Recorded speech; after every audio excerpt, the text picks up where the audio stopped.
The Supreme Court of the United States. Sounds almost mythical, right? 9 justices in black robes perched at the top of America's legal food chain with the power to shape the country for generations. But how did we get here? And what happens when that power gets twisted? Let's rewind. In 1789, Congress passed the Judiciary Act, setting up the Supreme Court. 1 Chief Justice, 5 associates meeting for a few weeks each year. They didn't have much to do at first, except ride around the country, holding court in different cities. It was so exhausting, Chief Justice Jay nearly quit. But over time, the court's power grew, and so did its ambition. Fast forward to today, the Supreme Court isn't just a referee on the law, it's become a kingmaker, a gatekeeper, a shield for the powerful. Take campaign finance.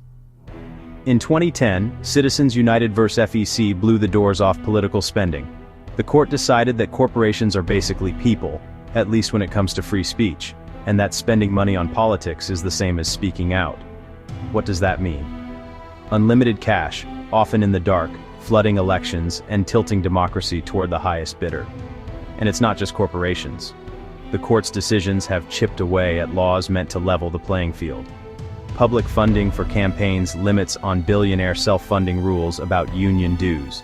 Each time, the argument is free speech. But whose speech is really getting heard? Meanwhile, the justices themselves insist they have no agenda. They say they're just calling balls and strikes. But look closer. Many came up through the same legal networks, backed by the same big money interests that now benefit from their rulings. And when those interests spend millions to get a justice confirmed, do you really think that doesn't matter? Here's the kicker.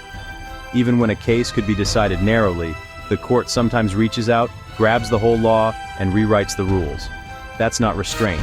That's power flexing its muscles. So, what's the lesson? The Supreme Court was built to be a check on government power. But who checks the court? When the rules keep changing to favor the few, when influence and access get rebranded as responsiveness, it's not just the law that suffers. It's trust in the whole system. The real question isn't whether the court is corrupt in the legal sense. It's whether it's lost sight of the people it's supposed to serve. Because in the end, democracy isn't just about rules. Fairness, transparency, the courage to call out when the system's broken.